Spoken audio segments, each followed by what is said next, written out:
ये क्या हो जाएगा, डिस्प्लेसमेंट वेक्टर क्वांटिटीज। यद्यपि ये चेंज हो रहा है समय के साथ, ये भी टाइम इंटरवल के साथ अपना चेंज हो रहा है, बट इसकी डायरेक्शन हमारी डिसाइड है डिस्प्लेसमेंट की। जबकि डिस्टेंस मैंने कहा कि आप 10 किलोमीटर चले जाओ, आप 10 किलोमीटर चले गए, लेकिन आप कहां से कहां गए, ए से बी बिंदु के बीच सपोज करो 10 किलोमीटर आप गए, तो ए से बी का पॉइंट है नॉर्थ में भी हो सकता है, साउथ में भी हो सकता है, ईस्ट में भी हो सकता है, वेस्ट में हो सकता है। तो आपकी दूरी होगी लगभग एक ही इंटरवल में, आपकी दूरी होगी एक ही टाइम इंटरवल में, बट आपका जो डिस्प्लेसमेंट होगा वो लगभग अलग अलग टाइम इंटरवल में होंगे। पहले आप ईस्ट जाओगे, फिर वेस्ट जाओगे, फिर साउथ, फिर नॉर्थ, ऐसे करके। तो ये अलग अलग टाइम इंटरवल में होता है, जबकि डिस्टेंस आपका जो हो जाएगा ये टाइम इंटरवल में वो कवर हो जाएगा। तो that is the main difference, ये दोनों में मेन डिफरेंस है स्टूडेंट। इस चीज को आप लर्न कर लेना और समझ लेना। जब आपको मैं डिस्प्लेसमेंट और डिस्टेंस वेक्टर फॉर्म में बताऊंगा, डिस्प्लेसमेंट और डिस्टेंस क्वेश्चन होगा, तो सारी चीजें बिल्कुल समझ में आ जाएंगी।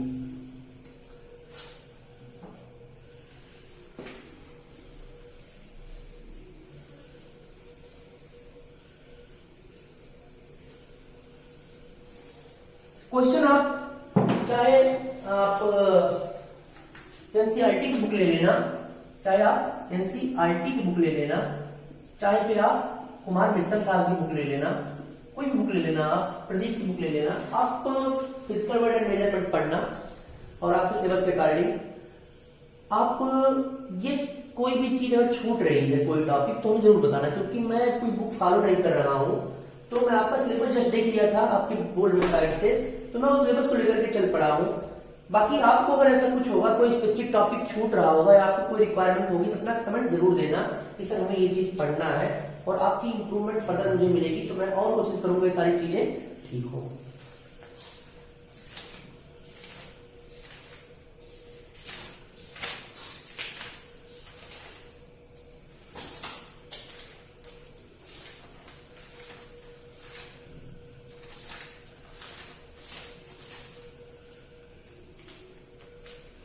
अब हम बात करते हैं डायमेंशन की, बीमा की। तो बीमा जो होता है डायमेंशन, हर एक जितनी भौतिक राशियां होती हैं, हमारी जो फंडामेंटल राशियां होती थी 7, जैसे समय, लेंथ, मास, इसके बाद टेम्परेचर, इसके बाद करंट, इसके बाद क्या होता था हमारा टाइम, लेंथ, मास, टेम्परेचर, करंट। अगर हम टाइम की बात करते हैं, और भी होती हैं 2। समय की बात करते हैं हम, एक हमारा होता था क्या, लुमिनस इंटेंसिटी से बोलते हैं ज्योति तीव्रता, एक होता था हमारा एमसीडी बोलते थे, और एक हमारा होता था क्या, पदार्थ की मात्रा, सब्सटेंस क्वांटिटी, पदार्थ की मात्रा, जिसे हम बोलते थे मोल। तो जो भी स्टूडेंट जो भी हमारा डायमेंशन निकालेंगे, बीमिंग विश्लेषण हम निकालेंगे, तो उनको हम बड़े ब्रैकेट में लिखते हैं। कैसे निकालते हैं, एक बड़े ब्रैकेट में लिखते हैं, सॉरी ये चीज ऐसे, उनका एक सिंबल जो हम बड़े ब्रैकेट में लिखते हैं। तो समय को क्या बोलते हैं हम, क्या बोलते हैं, टाइम, टी, ठीक। लेंथ को क्या बोलते हैं, यल, मास को क्या बोलते हैं, यम, टेम्परेचर को क्या बोलते हैं हमारा, केल्विन में आता है ताप, के, करंट को क्या बोलते हैं, एम्पियर, ए, या फिर आई भी बोल सकते हो, कहीं कहीं ये बोलते, कहीं कहीं आई बोलते हैं। लुमिनस इंटेंसिटी को क्या बोलते हैं, सीडी, मोल क्या बोलते हैं पदार्थ की मात्रा को, स्मॉल में यम ओ यम, ये बोलते हैं। तो हम बात करते हैं अब, सबसे आसान चीज है ये डायमेंशन निकालना। अब मैं बोलूं क्वेश्चन आपको दूं कि आप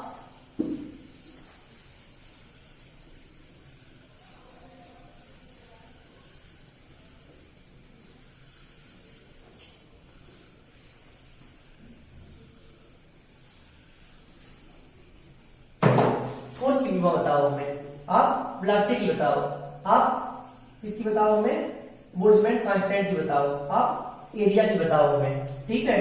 आप बताओ हमें प्रेशर की विमा क्या होगी, आप हमें बताओ जो है वाटर बॉल इक्वेशन की क्या होगी, ठीक है। आप हमें बताओ इलेक्ट्रिसिटी की क्या होगी। ऐसे बहुत सारे बीमा, हर चैप्टर में, जितने चैप्टर में आपको फिजिक्स पढ़ाएंगे, हर एक मात्रक का बीमा होता है।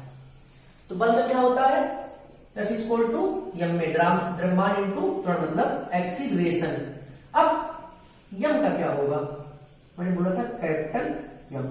अब ए आ गया, बहुत ध्यान देने वाली चीज है। अब ए आ गया तो त्वरण क्या होता है, वेग परिवर्तन की दर ही क्या कहलाता है, त्वरण कहलाता है। वेग परिवर्तन की दर क्या कहलाता है, त्वरण कहलाता है, या rate of change of velocity is known as acceleration. तो वेलोसिटी क्या होती है, अब वेग बराबर क्या होता है, जैसे हम चाल बराबर क्या करते थे, दूरी बराबर चाल गुणे समय। तो चाल बराबर क्या होता था, दूरी बटे समय। ऐसे अगर हम वेग लगा ले यहाँ तो दूरी बटे समय आ जाता था, हालांकि वो वेक्टर में होता है, ठीक है, दूरी बटे समय। तो दूरी का क्या होता था, पहले हम इससे क्या निकालेंगे, अब हम वेलोसिटी की निकालेंगे। पहले किसकी निकालेंगे, वेलोसिटी की। तो हम यहाँ अगर वेलोसिटी लिख दें उससे पहले, तो वेलोसिटी की निकाल लेते हैं पहले। तो चाल क्या हो गई हमारी, क्या हो गया हमारा, क्या हो गया, लेंथ, लगभग लंबाई हो गई। समय क्या हो गया, टी,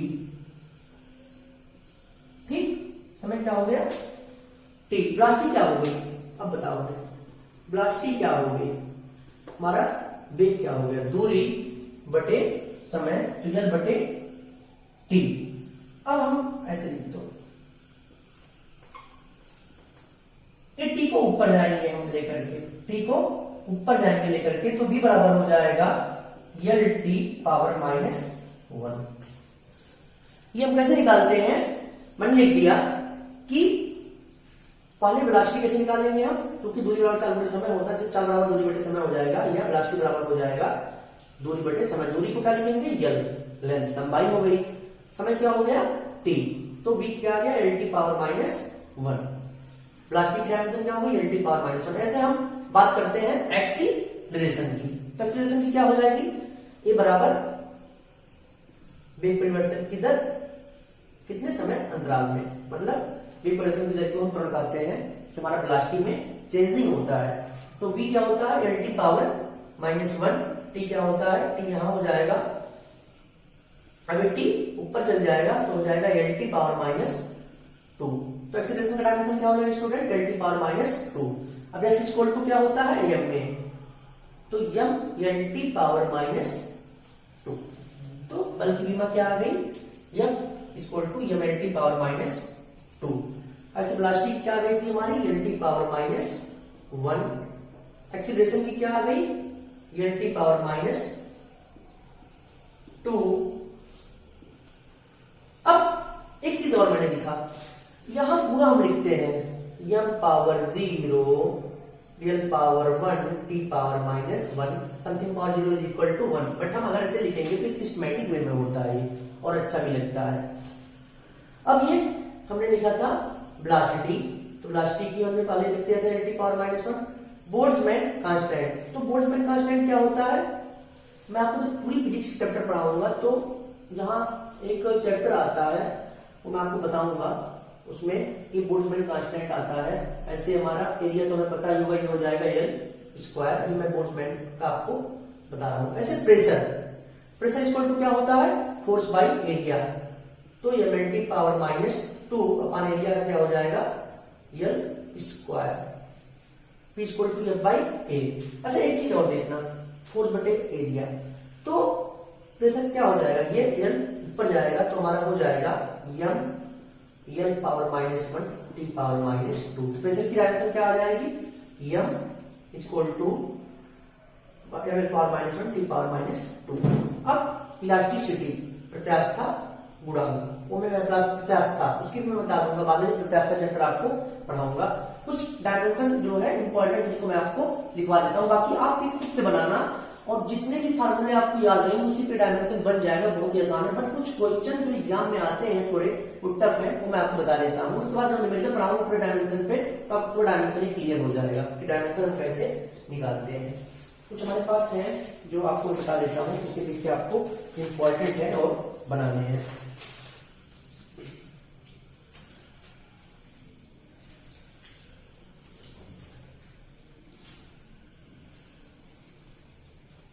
डिस्टेंस पर second is known as velocity, मैंने आपको बता रखा है। अब मैं आपको इम्पोर्टेंट कुछ बता रहा हूँ, डायमेंशन, जो क्वेश्चन में पूछे जाते हैं एग्जाम में। इस चीज को आप याद कर लो और समझ लो। याद क्या करना, आपको एक बार समझ में आ गया कॉन्सेप्ट। पूरी फिजिक्स में कुछ भी नहीं याद करना है, कुछ भी नहीं रटना है फिजिक्स में। ना फिजिक्स में रटा जाता है कोई चीज, ना मैथ में, ना केमिस्ट्री में।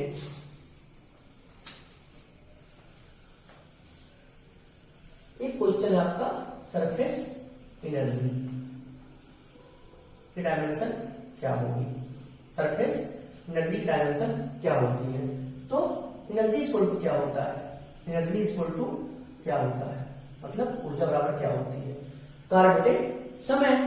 तो सरफेस एनर्जी क्या हो जाएगा हमारा, क्या हो जाएगा, वर्क अपॉन किसी वस्तु के कार्य करने की क्षमता को ही ऊर्जा कहते हैं। किसी वस्तु के कार्य करने की क्षमता को ऊर्जा कहते हैं। यहाँ सरफेस की बात आ गई, मतलब एरिया। तो एनर्जी पर एरिया मतलब वर्क अपॉन एरिया आ जाएगा। सरफेस एनर्जी मतलब एनर्जी पर एरिया, तो वर्क अपॉन एरिया आ जाएगा। वर्क की सीमा क्या होती है, M L W equal to F S. F की क्या होती है, एम एल टी पावर -2। बल का मैंने बता रखा था, बल बराबर क्या होता है, एम ए, मैंने 5 डायमेंशन निकाल रखा है। एम ए का क्या होता है, एल टी -2। तो एम पावर है एल टी पावर -2, किसका होता है, बल का। अब कार्य बराबर क्या होता है, W equal to F S. Displacement भी है, तो एस का क्या हो जाएगा, एल। एल हो जाएगा पावर 1, यहाँ पावर 1 है, यहाँ पावर 1 है। एरिया क्या हो जाएगा, एल पावर 2। ये हो जाएगा यम। अब ये एल पावर 2 है, ये एल पावर 2 है, क्या हो जाएगा, कैंसिल आउट हो जाएगा। तो यम टी पावर -2 मतलब M L power 0 T power -2। इसका हो गया सरफेस एनर्जी का डायमेंशन हो गया। अगला क्वेश्चन है आपका इलेक्ट्रिक पोटेंशियल, इलेक्ट्रिक विद्युत विभव, विद्युत विभव की सीमा क्या होगी।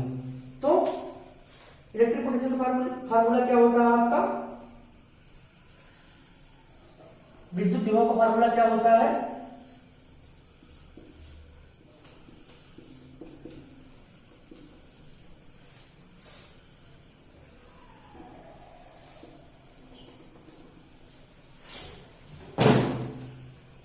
वर्क